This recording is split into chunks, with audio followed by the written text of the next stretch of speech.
senhores representantes de partidos políticos, senhores membros dos órgãos de comunicação social, minhas senhoras e meus senhores. Excelências, é com elevada honra que me dirijo a vossas excelências nesta fase derradeira do mandato que nos foi emprestado temporariamente pelo povo soberano. Encerra hoje a 10ª sessão da 9ª legislatura, momento que marca a contagem decrescente para o fim do atual ciclo governativo, iniciado há sensivelmente 9 anos. É justo, por isso, fazer um balanço sincero destes anos de governação absolutamente equivocada, errática, incompetente e paralisante, que congelou o país nos últimos 9 anos de mandato. Mas antes permitam-me, excelências, que use desta oportunidade para saudar através de vós a todo o povo moçambicano, do Rovuma ao Maputo e do Zumbo ao Índico, pela capacidade de resiliência que têm demonstrado no quadro do ciclo de governação sem paralelo que ficará gravado na história dos últimos 49 anos da independência. Um governo que funciona como uma incubadora para a reprodução da corrupção e de grupos mafiosos que capturaram o Estado. Moçambique transformou-se no principal corredor e mercado abastecedor de drogas pesadas da SADC, que alimentam uma elite que usa o setor imobiliário e a economia informal para fazer o branqueamento de capitais. Este governo fez o mais difícil, liderou o desmantelamento da função pública, criou um ambiente de insatisfação generalizada devido à reforma salarial fraudulenta, que ao invés de motivar os funcionários públicos, provocou caos e levou ao desespero a milhares de professores, enfermeiros, médicos, agentes das Forças de Defesa e Segurança, entre outros funcionários e agentes do Estado. A par do tráfico de drogas, está a insegurança nas grandes cidades do país, com destaque para a cidade de Maputo, que se transformou numa verdadeira Babilónia, onde os empresários e seus familiares são vítimas de sequestro, um crime que há 12 anos ocorre na maior impunidade e sem respostas. Perante o clima de medo e de desespero instalados, centenas de famílias moçambicanas abandonaram o país. Como consequências, várias empresas fecharam e milhares de postos de trabalho perdidos e uma economia de rastros. Diante desta realidade, várias perguntas pairam no ar. A quem beneficia este tipo de criminalidade e por que somente os que geram emprego são atacados? A falta de resposta a estas questões gera um clima de impunidade e de cumplicidade das autoridades. Num dos informes apresentados pela digníssima Procuradora-Geral da República, confirmou o que já se sabia, que este tipo de crime conta com o envolvimento de agentes de Estado.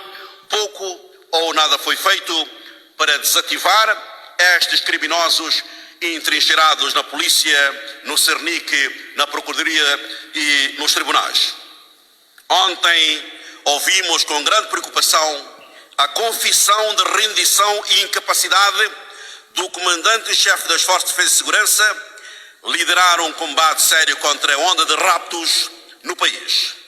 Diante da incapacidade assumida e declarada, os moçambicanos, sobretudo os empresários e seus familiares, foram abandonados à sua sorte por um governo capturado e rendido ao crime organizado.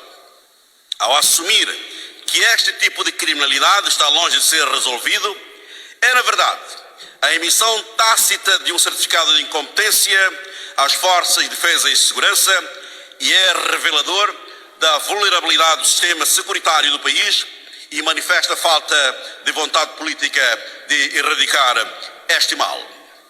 Compatriotas, a insurgência em Cabo Delgado, desde logo marcada pela recusa do governo de partilhar com a Assembleia da República os detalhes do processo de entrada ao país de 6.000 militares ruandeses, denuncia o quão vulneráveis estão as nossas forças de defesa e segurança. O envolvimento do Ruanda em negócios com a Total em Cabo Delgado gera desconfiança.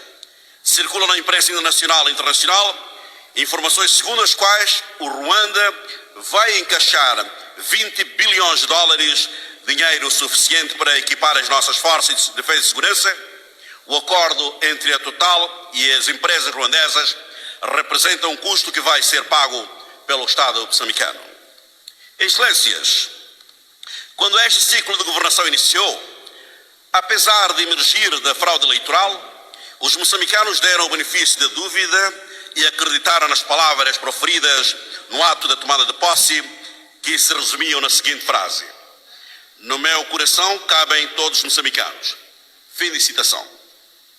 Contrariamente ao contrato social assumido com o povo a 15 de janeiro de 2015, rapidamente o governo iniciou com uma campanha de perseguição de adversários políticos e das forças vivas da sociedade.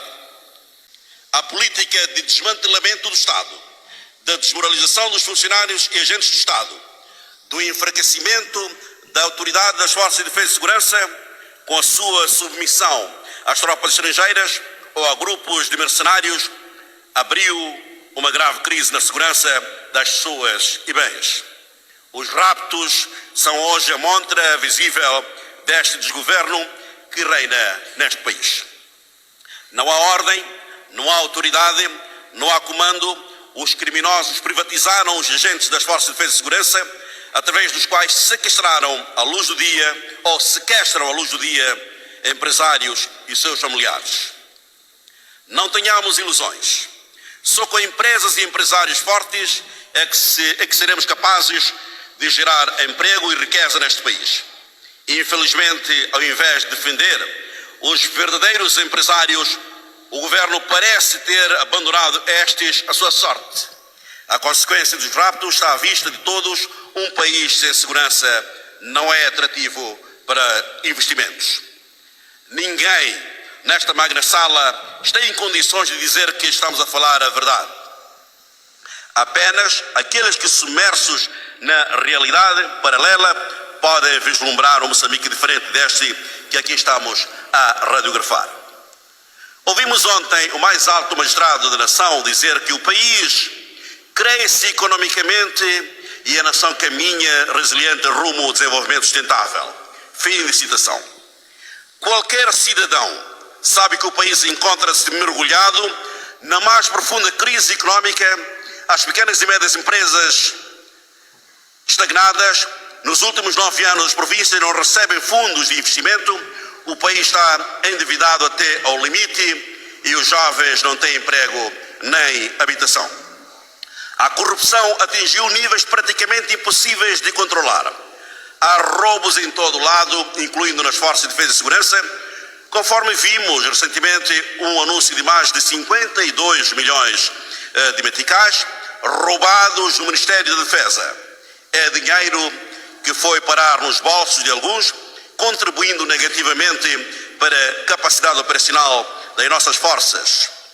O pouco dinheiro que o Estado coleta dos impostos acaba nos mesmos bolsos em forma de desvio ou através de contratos adjudicados fraudulentamente. Diante deste estado de coisas, chegamos à seguinte conclusão: este governo, por muito que queira, não tem condições morais para liderar um combate sério contra a corrupção que retarda o desenvolvimento do país e adia o sonho dos moçambicanos.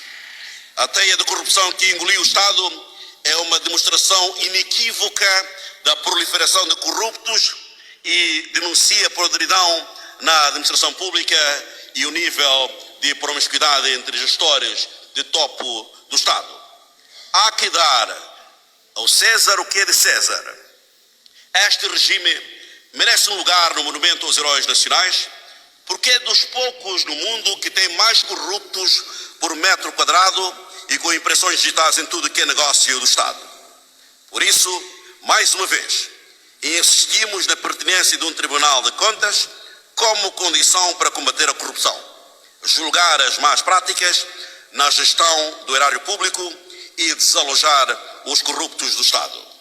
Sua Excelência Presidente da Assembleia da República, Sua Excelência Primeiro-Ministro, a Justiça é o outro setor onde o Estado está completamente desmoralizado. O Conselho Constitucional tem contribuído para a desmoralização da nobre função dos tribunais, longe da credibilidade e dignidade alcançada pelo Dr. Rui Baltazar, que Deus o tenha.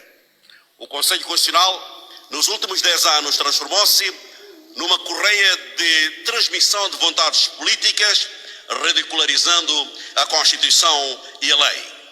Testemunhamos o recuo de uma conquista alcançada por unanimidade pelas 3 bancadas, que ao arrepio dos consensos houve um passo atrás, com o reenvio do pacote eleitoral para o reexame por parte do Sr. Presidente da República, impedir que os tribunais, ou seja, o Tribunal Judicial do Distrito, mande recontar votos em caso de ilícitos eleitorais, é um duro golpe à construção da confiança no processo eleitoral.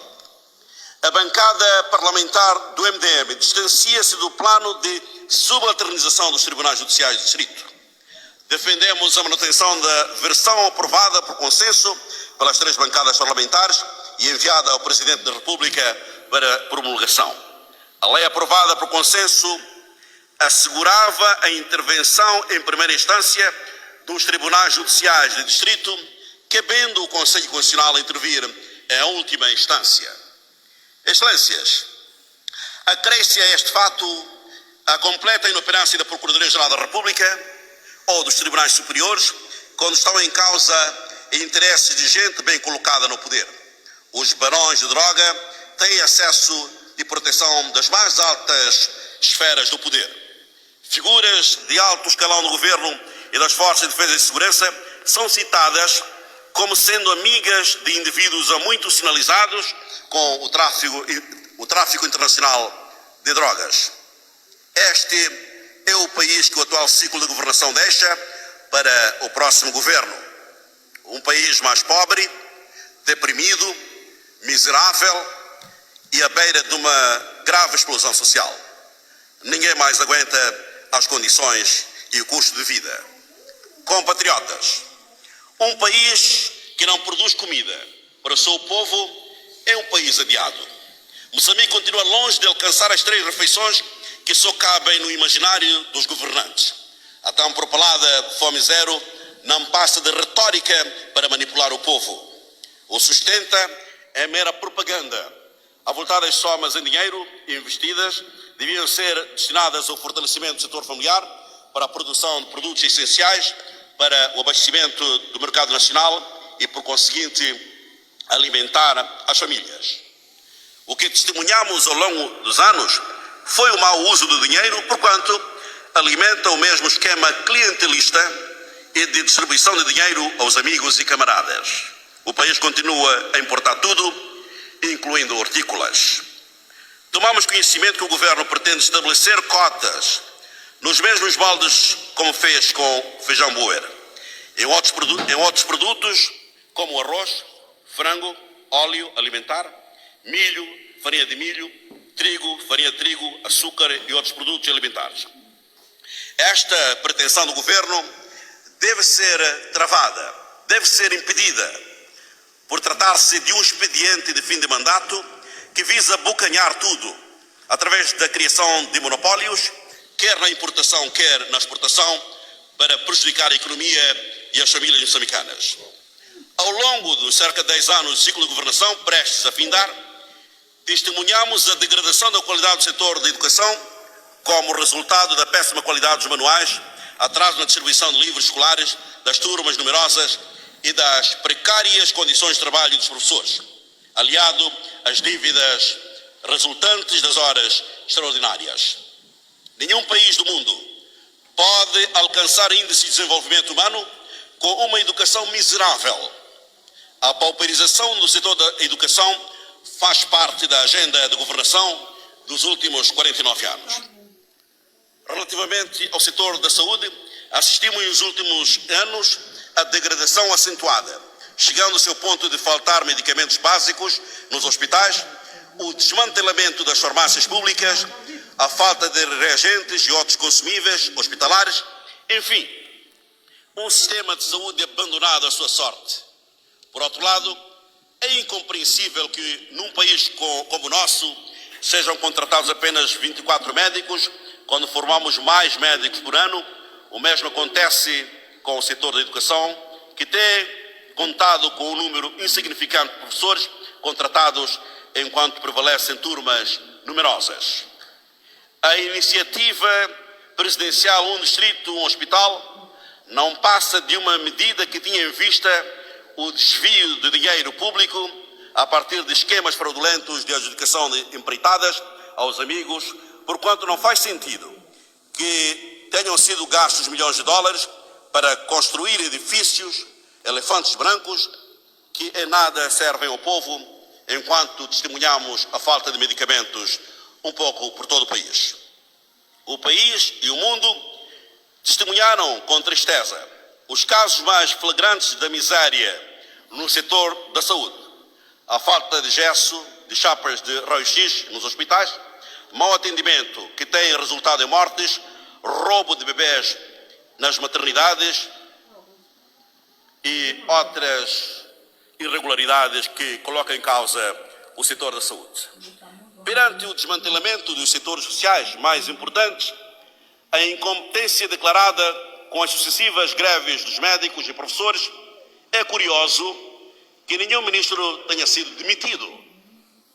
Compatriotas, estamos a sensivelmente 60 dias para que o povo possa livremente romper com este ciclo de empobrecimento. A mudança está ao nosso alcance, bastando para o efeito votarmos bem. Votar bem significa votar no candidato presidencial Lutero Simango e o MDM. Aqueles que vão recuperar a nossa pátria, hoje sequestrada por criminosos. Queremos devolver o país para o povo que neste momento não vislumbra nenhuma saída para o sofrimento. Envolvidos 49 anos de promessas não cumpridas. No próximo dia 9 de outubro, o povo terá dois caminhos: a mudança ou a continuidade. Mudança significa romper com o ciclo de governação marcado pela corrupção, raptos de empresários e suas famílias, a partidarização do Estado, a falta de medicamentos, as greves, falta de emprego e habitação para os jovens, a insurgência em Cabo Delgado, enfim, a degradação da qualidade de vida das famílias. Pela atenção dispensada e por um Moçambique para todos, tenho dito e muito obrigado. Aí está.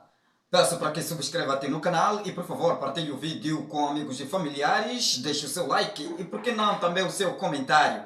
Obrigado por ter feito isso. Até lá. Tchau.